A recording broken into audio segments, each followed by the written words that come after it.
செய்திகளுக்கு அப்பால் நிகழ்ச்சியில் மீண்டும் உங்களை சந்திப்பதில் மகிழ்ச்சி. வணக்கம்.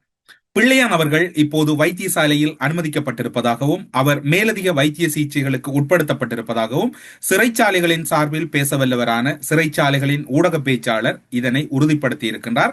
அதனை தனியார் செய்தி பிரிவு ஒன்றிலே அவர் தன்னுடைய கருத்துக்களை முன்வைத்திருக்கின்றார். பல்வேறு குற்றச்சாட்டு அடிப்படையில் கைது செய்யப்பட்டிருக்கக்கூடியவர். பல்வேறு குற்றச்சாட்டு என்று சொன்னால், கிழக்கு பல்கலைக்கழகத்தின் முன்னாள் துணைவேந்தர் ரவீந்திரநாத் அவர்களின் கடத்தல் காணாமலாக்கல் தொடர்பில் கைது செய்யப்பட்ட பின்னர் உயிர்த்த ஞாயிறு தாக்குதல் தொடர்பிலும் பிள்ளையானிடம் மேலதிகமான சில தகவல்கள் கிடைக்கப்பெற்றதாக பொதுமக்கள் பாதுகாப்பு அமைச்சர் ஆனந்த விஜயபால நாடாளுமன்றத்தில் கூறிய பின்னர் உயிர்த்த ஞாயிறு தாக்குதல் தொடர்பான மேலதிகமான விசாரணையும் பிள்ளையானிடம் முன்னெடுக்கப்பட்டு வந்த சூழ்நிலையில் பிள்ளையான் இப்போது வைத்தியசாலையில் அனுமதிக்கப்பட்டிருக்கிறார். சுகையினம் காரணமாக 15/4/2026 அன்று பிற்பகல் அவர் சிறைச்சாலை மருத்துவமனையில் அனுமதிக்கப்பட்டதாக தெரிவித்துள்ள சிறைச்சாலைகளின் ஊடக பேச்சாளர் தற்போது மருத்துவர்களின் தீவிர கண்காணிப்பில் இருப்பதாக கூறப்படுகிறது. பிள்ளையானுக்கு என்ன இடம் பெற்றது, பிள்ளையானுக்கு ஏன் இந்த நிலை என்கின்ற கேள்விகள் பலரிடம் எழுந்திருக்கின்றது. பிள்ளையான் உண்மையில் சுகையினம் அடைந்தாரா அல்லது சுகையினமாவதற்கான காரணம் என்ன என்பதெல்லாம் எல்லோரிடம் இருக்கக்கூடிய குழப்பங்கள். ஆனால் இந்த விடயம் தொடர்பில் பிள்ளையான் தரப்பில் இருந்து ஒரு செய்தி வெளியாகி இருக்கின்றது. பிள்ளையானுக்கு என்ன இடம் பெற்றது, பிள்ளையானுக்கு இந்த நிலைக்கு காரணம் என்ன என்பது தொடர்பிலும் ஒரு செய்தி வெளியாகி இருக்கிறது. பிள்ளையான் கடந்த 1 வருடங்களாக குற்றத்தடுப்பு புலனாய்வு பிரிவினரால் தடுத்து வைக்கப்பட்டுள்ள நிலையில் அவர் மீது வழக்கு தொடுப்பதற்கு ஏதுவான முகாந்திரங்கள் எதுவுமற்ற நிலையில் கடந்த வாரம் நீதிபதி முன்னிலையில் ஆஜர்படுத்தப்பட்ட அவரை சிறைச்சாலைக்கு மாற்றுமாறு நீதிபதி பணிப்புரை விடுத்திருந்தார். கடந்த வாரம் 1 வருடம் ஆகுகின்ற போது நீதிமன்றத்தில் முன்னிலைப்படுத்தப்பட்டு வைத்திய சான்றுகளும் பெறப்பட்டு மேலதிக விசாரணைகளுக்கான நீதிமன்றத்தின் அனுமதியை பெறுவதற்காக கடந்த வாரம் அவர் நீதிமன்றத்திலே முன்னிலைப்படுத்தப்பட்டார். முதலில் அவர் கொழும்பு மகசின் சிறைச்சாலைக்கும் 2ஆம் நாள் அவர் கண்டி போகம்பரை சிறைச்சாலைக்கும் மாற்றப்பட்டிருந்ததுமை அனைவரும் அறிந்தது. எனினும் கடந்த 4 நாட்களாக அவர் போகம்பை சிறைச்சாலையில் இருந்து கொழும்பில் உள்ள வெலிசரை கடற்படை முகாமுக்கு கொண்டு செல்லப்பட்டார். கொழும்பில் இருக்கக்கூடிய வெலிசரை கடற்படை முகாமை யாரும் மறந்திருக்க மாட்டார்கள். காரணம் என்னவென்று சொன்னால், அதில் கடத்தப்பட்டு காணாமலாக்கப்பட்ட பல இளைஞர்கள் சித்திரவதைக்குள்ளாமையும் இருக்கின்றது. முன்னாள் கடற்படை தளபதி வசந்த கர்ணாகுடவால் கடத்தப்பட்ட பலர் அந்த குறித்த முகாமுக்கு அழைத்துச் செல்லப்பட்டார்கள். அந்த முகாமை பார்த்த உடனேயே பிள்ளையானுக்கும் ஓரளவுக்கு ஒரு நடுக்கம் வந்திருக்கும். இங்கு சென்றால் நிலைமை எப்படி இருக்கும் என்பதை பிள்ளையான் முதலில் அவர் உணர்வு ரீதியாக அறிந்திருப்பார். காரணம் என்ன சொன்னால், இந்த வெலிசரை கடற்படை முகாம் என்பது பிள்ளையானுக்கும் நல்ல பரிச்சயமானது. கடந்த காலங்களில் கடற்படையினர் கடத்தல்கள் அல்லது சுரேஷாலவின் கடத்தல்களோடு பலர் கடத்தப்பட்டு சித்திரவதைக்குள்ளாக்கப்பட்ட ஒரு மிக பிரதானமான இடம் என்று கடந்த காலங்களிலே பேர் சொல்லப்பட்ட ஒரு இடம்தான் இது. அதனை பிள்ளையானுடைய அந்த குறித்த சகா எப்படி உச்சரிக்கிறார் என்றால், கொடிய சித்திரவதை கூடமாக பெயர் பெற்ற அம்முகாமில் தனி ஒரு கம்பி கூட்டுக்குள் மிக மோசமான நிலையில் அடைத்து வைக்கப்பட்ட அவர் அதனை எதிர்த்து 4 நாட்களாக உண்ணாவிரதம் இருந்தார். உண்ணாவிரதம் என்பது பிள்ளையான் 4 நாட்களாக அந்த கம்பி கூட்டுக்குள் அடைத்து வைக்கப்பட்டார். அதனுடைய உச்சமாகத்தான் அவர் உண்ணாவிரதத்துக்கு சென்றார் என்று கூறப்படுகிறது. உண்ணாவிரதம் காரணமாக அவருடைய உடல்நிலை மிக மோசமான கட்டத்தை அடைந்ததனால் அவர் தற்போது வெளிக்கடையில் உள்ள சிறைச்சாலை வைத்தியசாலையில் அனுமதிக்கப்பட்டுள்ளார். இந்த விடயத்தை வெளிப்படுத்தியிருக்கக்கூடிய பிள்ளையானின் முக்கிய சகா கூறியிருக்கக்கூடிய இன்னும் ஒரு முக்கியமான விடயம் மிக நுணுக்கமாக பார்க்கப்பட வேண்டியிருக்கிறது. அவரை கடந்த கால குற்றச்சாட்டுகளின் பெயரில் விசாரிப்பதற்கும் சிறைச்சாலையில் வைப்பதற்கும் உரிய அரசாங்கத்தின் உரிமையை யாரும் மறுப்பதற்கில்லை. அவரை விசாரிக்கிறத பற்றி எங்களுக்கு அக்கறை இல்லை. பிள்ளையான் பல முறை மக்களாணை வழங்கப்பட்ட ஒரு தலைவர். அதனை கருத்தில் கொண்டு அவரை சாதாரண சிறை ஒன்றுக்கு மாற்றுமாறு சிறைச்சாலை திணைக்களத்திடமும் அரச உயர் தலைவர்களிடம் முன்வர வேண்டும் என்ற கோரிக்கையை அவர் முன்வைக்கின்றார். அவர் விசாரணை செய்வது பிள்ளை அல்ல. இப்போது பிள்ளையானுடைய சகாக்களை நடுநடுங்க ஆரம்பித்து விட்டார்கள். காரணம் என்னவென்று சொன்னால், அவரை கடந்த கால குற்றச்சாட்டுகளின் பெயரில் விசாரிப்பதற்கும் சிறைச்சாலையில் வைப்பதற்கும் அரசாங்கத்தின் உரிமையை யாரும் மறுப்பதற்கில்லை.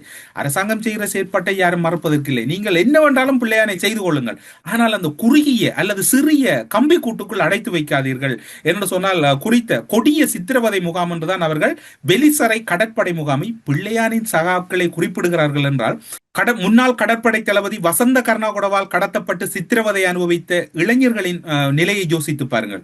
அந்த வழக்கு இடம்பெற்றது. இப்போதும் வசந்த கர்ணாகுட வெளியிலே நிறுவத இன்னும் பல இளைஞர்கள் இந்த கடற்படை முகாமுக்கு சித்திரவதை என்று இன்னும் ஒரு ஆதாரத்தை அவர்கள் வெளிப்படுத்தி இருக்கின்றார்கள். வெலிசரை கடற்படை முகாம் என்பது ஒரு சித்திரவதை கூடம் என்பது பிள்ளையான் தரப்பால் உறுதிப்படுத்தப்பட்டிருக்கின்றது. அப்படி என்றால் அந்த இடத்தில் அடைக்கப்பட்ட போதுதான் பிள்ளையான் உண்ணாவிரதத்தை நோக்கி நகருகிறார். அப்படி என்றால் அந்த இடத்தின் தன்மை பிள்ளையானுக்கு தெரியும். அவரை ஒரு கம்பி கூட்டுக்குள் அடைத்து வைத்ததாகவெல்லாம் பிள்ளையானின் சகா கூறுகிறார். இந்த தகவல் எப்படி கசிந்தது? இன்னும் ஒரு தகவல், இன்னும் ஒரு மேலதிகமான தகவல் இருக்கின்றது. பிள்ளையானின் சகா அந்த குறித்த தகவலை கூறுகின்ற போது பிள்ளையான் இப்படியான சித்திரவதைகளை எல்லாம் அனுபவித்தார் என்று எப்படி அவர்களுக்கு தெரியும்? பிள்ளையான் ஒரு தலைவர் அல்லது கிழக்கு மாகாணத்தை மீட்க வந்தவர் என்றெல்லாம் ஒரு கருத்து இருக்கின்றது. அது ஒரு புறம் இருக்கட்டும். அவ்வாறு மீட்க வந்தவர் விடுதலை புலிகள் அமைப்பிலிருந்து கருணா பிரிந்த பின்னர், கருணாவிலிருந்து பிள்ளையான் பிரிந்த பின்னர் உண்மையில் அந்த மக்களுக்காக வாழ்ந்திருப்பார், அல்லது மக்களினுடைய நல்ல சிந்தனைகளுக்காக செயற்பட்டிருப்பார். அவர் செய்தது கப்பம் பெறுதல், கடத்தல், கொள்ளையடித்தல், இவையெல்லாம் ஒரு மாகாணத்தை மீட்பதற்கு ஒரு கிழக்கின் தலைவன் செய்தான் என்று பொருள் கூடுமா? பிள்ளையான் செய்தது இவ்வாறு தான் இருக்கின்றது. பலரும் கேட்கின்றார்கள், கிழக்கு மாகாணத்தை மீட்க வந்தவரை அரசாங்கம் பிடித்து அடைத்து வைத்திருக்கிறது. கிழக்கு மாகாணத்தை மீட்க வந்தவர் மீது எதற்காக கற்றுக்கொண்ட பாடங்கள் நல்ல ஆணைக்குழு மற்றும் பல ஜனாதிபதி ஆணைக்குழுக்கள் மீது பல விசாரணைகள் அல்லது பல குற்றச்சாட்டுகள் இருக்கிறது? இவற்றுக்கு என்ன காரணம் இருக்கின்றது? இன்று வரைக்கும் கடத்தப்பட்ட தன்னார்வ பணியாளர்களின் நிலை என்ன? மட்டக்களப்பில் இடம்பெற்ற படுகொலைகளின் நிலை என்ன? எல்லாவற்றிலும் பிள்ளையான் நேரடியாக ஈடுபடவில்லை என்று கூறினாலும் பிள்ளையான் மீதும் ஒரு குற்றச்சாட்டு இருக்கின்றது. பல கடத்தல்கள், காணாமலாக்குதல்கள், பல கொள்ளைகள், கொலைகள் மீது பிள்ளையானுடைய பேர் இருக்கின்றது. அதற்கு என்ன பதில் கூறப்போகணும் என்ற கிழக்கு மீட்க வந்த தலைவர் அல்லது கிழக்குக்குரிய தலைவர் என்று உருக்கமாக கூறுகின்ற கிழக்கில் இருக்கக்கூடிய பிள்ளையானின் விசுவாசிகள் அல்லது பிள்ளையானின் சகாக்களிடம் ஒரே ஒரு கேள்வி, இவ்வாறு கிழக்கை அல்லது மட்டக்களப்பை மீட்பதாக இருந்தால் இந்த விடயங்களை ஏன் அவர் செய்ய வேண்டும், அல்லது இந்த விடயங்களுக்குள் அவர் ஏன் தன்னை ஈடுபடுத்த வேண்டும்? அந்த இடத்தில் அவ்வாறு செய்தவர்களை சட்டத்தை முன் நிறுத்திவிட்டு அவர் அந்த மக்களுக்காக பயணித்திருந்தால் இன்று அவர் மீது முன்வைக்கப்பட்டிருப்பது ஒரு போலி குற்றச்சாட்டு என்று சொல்லலாம். எல்லா விடயங்களிலும் பலர் சாட்சியாக மாறி இருக்கின்றார்கள். இன்று பிள்ளையானுக்காக அனுதாபமாக சமூக வலைத்தளங்களில் பதிவிடக்கூடியவர்கள் பலர் கூட அரசு சாட்சியாக மாறி இருக்கின்றார்கள். பிள்ளையானின் கட்சியில் இருக்கக்கூடிய ஒரு மூத்த உறுப்பினர், போராட்ட காலங்களிலும் நீண்ட வரலாறுடைய ஒருவர் பல விடயங்களை அரசாங்கத்திடம் கூறியிருக்கின்றார். அவர் இன்று சமூக வலைத்தளங்களிலே தன்னை ஒரு நிரபராதியாக வெளிப்படுத்துகிறார். இங்குதான் கேள்வி இருக்கின்றது. பிள்ளையான் கிழக்கு மாகாணத்துக்கு உரியவர் அல்லது அந்த மக்களின் மீட்புக்குரியவர் என்றால் அதற்கேற்றால் போல் நடந்திருக்கலாம், அதற்கேற்றால் போல் தன்னை வடிவமைத்திருக்கலாம். ஒரு போலி குற்றச்சாட்டு உயிர்த்த ஞாயிறு தொடர்பில் பிள்ளையான் மீது சுமத்தப்படுகிறது என்றால் அந்த போலி குற்றச்சாட்டு உண்மையில் பிள்ளையான் ஈடுபடவில்லை என்றால் அது தொடர்பில் மக்கள் தன்னெழுச்சியாக போராட்டம் நடத்தலாம். இன்று அரசு பல விடயங்களை பெற்றிருக்கின்றது. குறிப்பாக பிள்ளையான் விடயத்திலே பிள்ளையானிடமிருந்து கிடைக்கப்பெற்ற நம்பத்தகுந்த ஆதாரத்தின் அடிப்படையில் தான் சுரேஷாலை கைது செய்யப்பட்டிருக்கின்றார். பிள்ளையானிடமும் சுரேஷாலையிடமிருந்து பெறப்பட்ட மிக முக்கியமான வெளிப்படுத்த முடியாத ஆதாரத்தின் அடிப்படையில் தான் இன்னும் ஒரு சில கைதுகள் உயர்மட்டங்களில் இடம்பெறப் போகிறது. அதில் குறிப்பாக மட்டக்களப்பு மாவட்டத்திலும் தமிழ் மக்கள் விடுதலை புலிகள் கட்சியில் இருக்கக்கூடிய ஒரு சிலர் கைது செய்யப்படலாம் என்று எதிர்பார்க்கப்படுகிறது. அதற்கான நாட்கள் அண்மிப்பதாக கூறப்படுகிறது. இந்த அச்சத்தில் பலர் அரசு சாட்சியாக மாறி இருக்கின்றார்கள். ஆனால் பிள்ளையானும் ஒரு விடயத்தை செய்திருப்பதாக தென்னிலங்கையில் பேசப்படுகிறது. ஆனால் அதனை அரசு தரப்போ அல்லது மற்றும் எவருமோ உறுதிப்படுத்தவில்லை. பிள்ளையானும் குறிப்பாக உயிர்த்த ஞாயிறு தாக்குதல் விடயத்தில் அரசு சாட்சியாக மாறியதாக கூறப்படுகிறது. அதன் உண்மைத்தன்மை தெரியாது. இது தென்னிலங்கையில் பேசக்கூடிய ஊடகவியலாளர்கள் மத்தியில் இருக்கக்கூடிய கருத்து. அவர்கள் கூறுகிறார்கள், உயிர்த்த ஞாயிறு தாக்குதல் விவகாரத்தில் பிள்ளையான் ஒரு அரசு சாட்சியாக மாறி இருக்கின்றார், இந்த மாற்றப்பட்டிருக்கின்றார் என்கின்ற தகவல் வெளிப்படுத்தப்படுகிறது. அது மட்டுமல்லாது மட்டக்களப்பில் விரைவில் ஒரு பலமான கைதுக்கான வாய்ப்புகள் இருப்பதாகவும் கூறப்படுகிறது. யார் கைது செய்யப்பட போகிறார்கள், எவ்வாறு கைது செய்யப்பட போகிறார்கள் என்கின்ற கருத்துக்களும் இருக்கிறது. அது மட்டுமல்லாது இன்று தமிழரசு கட்சிக்குள் கூட சிலர் அடைக்கலம் தேடி இருப்பதாக கூறப்படுகிறது.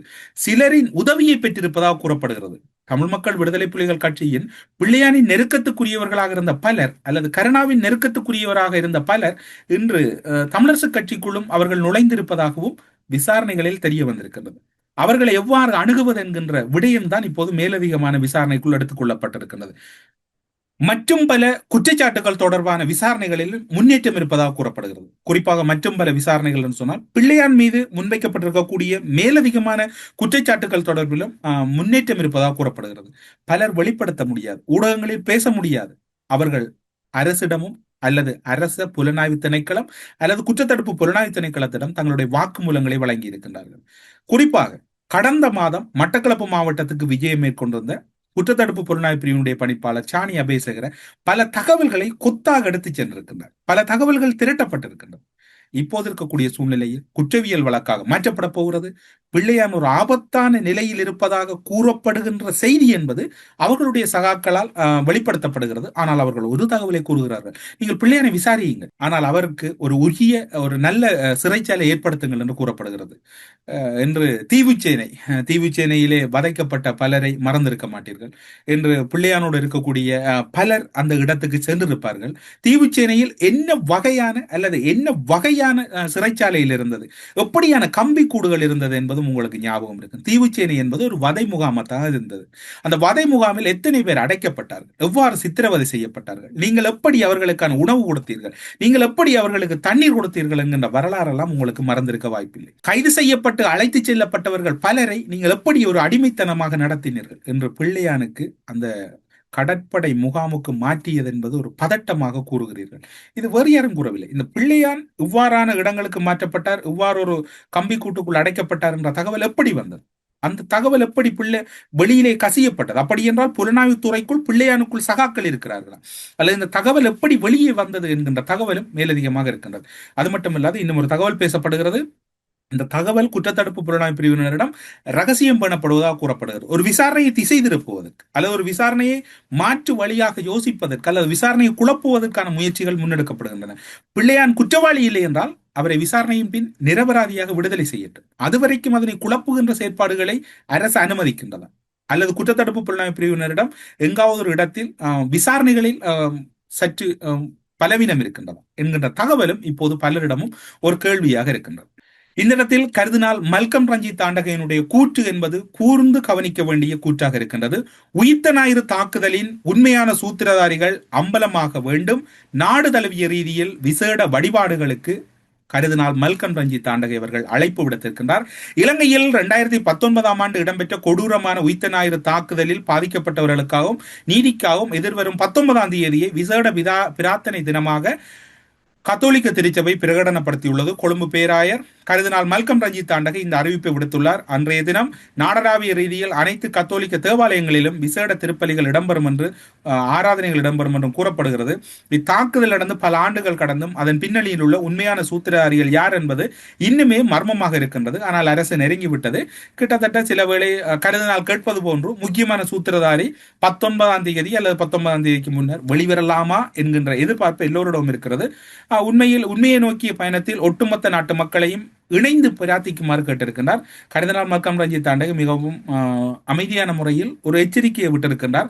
தொடர்ச்சியாக யாரென்று நீங்கள் வெளிப்படுத்துகிறீர்கள் என்று.